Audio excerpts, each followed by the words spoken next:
Friends, welcome back to my channel. എല്ലാവർക്കും ഹാബീസ് teaching വേൾഡിൻ്റെ പുതിയൊരു വീഡിയോയിലേക്ക് സ്വാഗതം.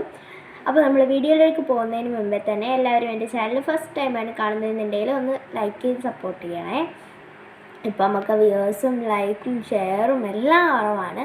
അപ്പോൾ എല്ലാവരും ഒന്ന് സബ്സ്ക്രൈബ് ചെയ്ത് സപ്പോർട്ട് ചെയ്യണം. വീഡിയോ കാണുകയാണെങ്കിൽ സ്കിപ്പ് ചെയ്യാതെ കാണാൻ വേണം കേട്ടോ. അപ്പോൾ ഇന്ന് നമ്മൾ കുറച്ച് ഇൻട്രസ്റ്റിംഗ് ആയിട്ടുള്ള സംഭവങ്ങളാണ് നോക്കാൻ വേണ്ടിയിട്ട് പോണത്. നിങ്ങളെവിടെയെങ്കിലും കേട്ടിട്ടുണ്ടോ പറക്കാൻ പറ്റാത്ത പക്ഷിയെന്ന്? പക്ഷികളെന്ന് പറയുമ്പോഴേ നമ്മളെന്താ പറന്ന് നടക്കുന്ന ജീവികൾ എന്ന് ആണ് നമ്മൾ മനസ്സിൽ ഫസ്റ്റ് തന്നെ വരിക. അപ്പോൾ പറക്കാത്ത പക്ഷി എന്ന് കേൾക്കുമ്പോൾ ആർക്കായിരുന്നാലും ഒരു അത്ഭുതം ഉണ്ടാവും. അപ്പോൾ നമ്മളിങ്ങനെ പറയത്തില്ലേ, എനിക്കിങ്ങനെ ഫ്രീ ബേർഡായിട്ട് നടക്കാനാണ് ഇഷ്ടമെന്ന്. അല്ലേ? അപ്പോൾ ബേർഡെന്ന് പറയുമ്പോൾ പറന്ന് നടക്കുക. ഓക്കെ. അപ്പോൾ പക്ഷേ ഈ ലോകത്തിൽ പറക്കാൻ കഴിയാത്ത കുറേ പക്ഷികളൊക്കെ ഉണ്ട്. അതിൽ 10 പക്ഷികളെ പറ്റിയിട്ടാണ് നമ്മൾ പഠിക്കാൻ വേണ്ടിയിട്ട് പോകുന്നത്. അപ്പോൾ നമുക്ക് നേരെ വീഡിയോയിലോട്ട് പോകാം. ഈ സംഭവം ഞാൻ സ്വന്തമായി കണ്ടുപിടിച്ചതൊന്നുമല്ല. തേണ്ടിരിക്കുന്നു ബാലരമയെന്ന് തന്നെയാണ്. ഞാൻ ഇടയ്ക്കിടയ്ക്ക് ബാലരമ വായിക്കുമ്പോൾ ഇങ്ങനെയൊക്കെ കാണുമ്പോൾ എനിക്ക് ഇടയ്ക്കിടയ്ക്ക് കുത്തും ഞളയ്ക്കും വീഡിയോ എടുത്തിടാൻ വേണ്ടിയിട്ട്. അപ്പോൾ ഞാൻ എന്ത് ചെയ്യും, വീഡിയോ എടുക്കും, അത്ര തന്നെ. അപ്പോൾ നമുക്ക് നേരെ വീഡിയോയിലോട്ട് പോകാം. ഫസ്റ്റ് തന്നെ ഒട്ടകപ്പക്ഷിക്ക് നമുക്കറിയാം ഒരുപാട് വെയിറ്റ് ഉള്ളതുകൊണ്ട് തന്നെ അതിന് പറക്കാൻ വേണ്ടിയിട്ട് കഴിയത്തില്ല. ഓക്കെ, പറക്കാൻ വേണ്ടി കഴിയില്ല. 140 കിലോഗ്രാം ഉണ്ട്. 140 കിലോഗ്രാം ഉള്ള ഒരു പക്ഷിക്ക് എന്തായിരുന്നാലും പറക്കാൻ കഴിയത്തില്ല. ഓക്കെ, അപ്പം ഇതാണ് ഒട്ടകപ്പക്ഷി. ഓസ്ട്രിച്ചിന് 140 കിലോഗ്രാം ഉണ്ട്. ആ ഒരു വെയിറ്റ് കാരണമാണ് അതിന് പറക്കാൻ കഴിയാത്തത്. ഓക്കെ, ഇനി രണ്ടാമത്തത് നോക്കാം. എന്താണ് കാസോവരി എന്ന് പറയുന്നത്, ഞാൻ ലാസ്റ്റ് പിക്ചർ കാണിക്കാം കേട്ടോ. കാസോവരി എന്ന് പറയുന്നത് 70 കിലോഗ്രാം ഉള്ള ഒരു പക്ഷിയാണ്. ആ ഒരു പക്ഷിക്ക് എന്തായിരുന്നാലും പറക്കാൻ കഴിയുന്നില്ല എന്നാണ് ഇവിടെ പറയുന്നത്. കാസോവരിയും തന്നെയാണോ എന്ന് എനിക്കറിയില്ല. എന്തായിരുന്നാലും കാസോവരി എന്നാണ് ഇതിൻ്റെ അകത്ത് എഴുതിയിരിക്കുന്നത്, ഞാൻ പറയാം. മൂന്നാമത്തത് എമു നമ്മൾ സൂയിൽ പോകുമ്പോൾ, ഓസ്ട്രിച്ചിനെയും എമുവിനെയും നമ്മൾ സൂയിൽ പോകുമ്പോൾ കാണാറുണ്ട്. പക്ഷേ ഈ കാസോവരി എന്ന് പറയുന്ന ഈ ഒരു പക്ഷീനെ ഞാൻ അങ്ങനെ സൂയിൽ പോകുമ്പോഴൊന്നും കണ്ടിട്ടില്ല. അതിന് മുമ്പേ എൻ്റെ തൊണ്ടയിൽ ചെറിയൊരു ക്ലാരിറ്റി കുറവുണ്ടാവും. എനിക്ക് തൊണ്ട കുറച്ച് പ്രശ്നമുണ്ട്, അതാണ്. ഓക്കെ, അപ്പോൾ എമുവിന് 40 കിലോഗ്രാം ആണ് ഉള്ളത്.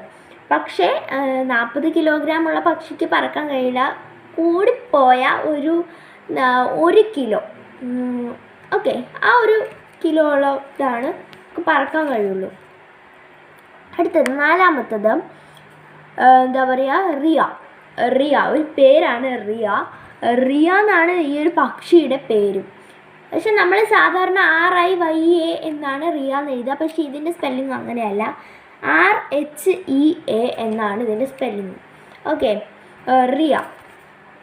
നെക്സ്റ്റ്, അത് 25 കിലോഗ്രാം ആണ് അതിൻ്റെ വെയിറ്റ് വന്നിട്ട്.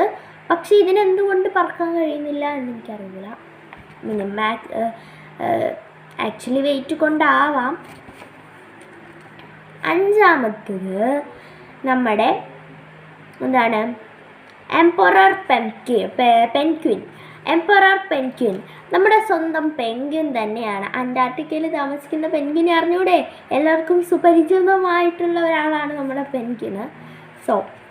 പെൻഗ്വിന് 23 കിലോഗ്രാം ഉണ്ട്. പെൻഗ്വിന് പറക്കാൻ കഴിയില്ല, അത് നമുക്ക് എല്ലാവർക്കും അറിയാം. പെൻഗ്വിന് പറക്കാൻ കഴിയത്തില്ല.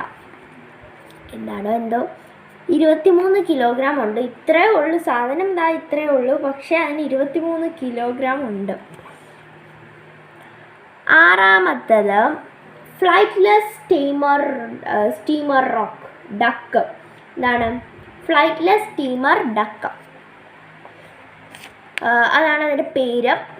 5.5 കിലോഗ്രാം ഭാരമുണ്ട്.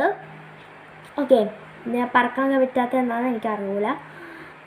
തോന്നുന്നു ഇതിൻ്റെ എല്ലാം വെയിറ്റ് ബാലൻസ് ചെയ്യാൻ പറ്റാതെയാണ് ഇതിന് പറക്കാൻ കഴിയാത്തത് എന്നാണ്.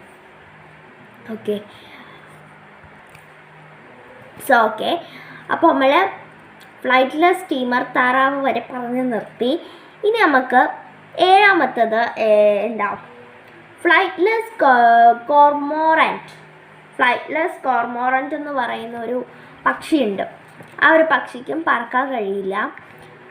5 കിലോഗ്രാം വെയിറ്റ് ഉണ്ട്. ഞാൻ നേരത്തെ പറഞ്ഞില്ലേ ഫ്ലൈറ്റ്ലെസ് സ്റ്റീമർ ഡക്ക്, അതിന് 5.5 അതായത് 5.5 കിലോഗ്രാം ആണേ. ഞാൻ ഒന്നും കൂടെ പറഞ്ഞതെന്ന് എനിക്ക് അറിഞ്ഞൂടാ. പിന്നെ കക്കാപ്പോ എന്ന് പറയുന്നത് ഒരു ഔളാണ്. ഒരു ഔളിനെ പോലത്തെ ഒരു പക്ഷിയാണ്. പിക്ചർ അങ്ങനെയാണ്. കക്കാപ്പോ എന്ന് പറഞ്ഞിട്ടുള്ള ഇവിടെ തന്നിട്ടുള്ള പിക്ചർ അങ്ങനത്തെ ഒരു പിക്ചറാണ്.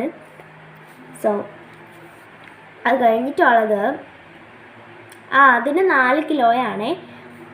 അത് കഴിഞ്ഞിട്ടുള്ളത് 9ാമത്തത് കിവി പക്ഷി ഞാൻ എവിടെയോ പേര് കേട്ടിട്ടുണ്ട്, പക്ഷേ ഞാൻ കണ്ടിട്ടില്ല. കിവി എന്ന് പറയുന്ന ഒരു പക്ഷിനെ ഞാൻ കണ്ടിട്ടില്ല. 2 കിലോഗ്രാം ആണ്. ഒരു ഉണ്ട പോലെ ഇരിക്കുകയാണ് അതിൻ്റെ പുറം പിക്ചറിൽ. നേരിട്ട് കാണുമ്പോൾ എങ്ങനെയാണോ എന്തോ എനിക്കറിയില്ല. 3 കിലോയാണ് അതിൻ്റെ വെയിറ്റ്. അടുത്തത് കാഗു എന്ന് പറയുന്നത് ഒരു വെള്ള കളറിൽ ഓറഞ്ച് കളർ ചുണ്ടും ഓറഞ്ച് കളർ കാലും ഉള്ള ഒരു പക്ഷിയാണ് ഇവിടെ തന്നിട്ടുള്ളത്. അപ്പം 1.2 കിലോഗ്രാം ആണ് അതിൻ്റെ വെയിറ്റ്. അപ്പോൾ ഈ പക്ഷിക്ക് പറക്കാൻ കഴിയാത്ത എന്താണെന്ന് എനിക്ക് ശരിക്കും അറിയില്ല കേട്ടോ. ബാക്കി പക്ഷികൾക്കൊക്കെ നമുക്ക് വെയിറ്റ് കാരണം പറക്കാൻ പറ്റാത്തതെന്ന് പറയാം.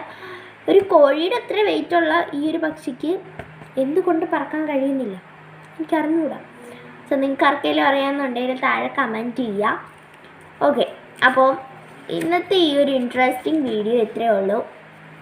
അപ്പോൾ എല്ലാവർക്കും എൻ്റെ ചാനൽ ഇഷ്ടമാണെങ്കിൽ സബ്സ്ക്രൈബ് ചെയ്യുക, ലൈക്ക് ചെയ്യുക, ഷെയർ ചെയ്യുക, സപ്പോർട്ട് ചെയ്യുക. അപ്പോൾ ഇത്രയേ ഉള്ളൂ. ബൈ.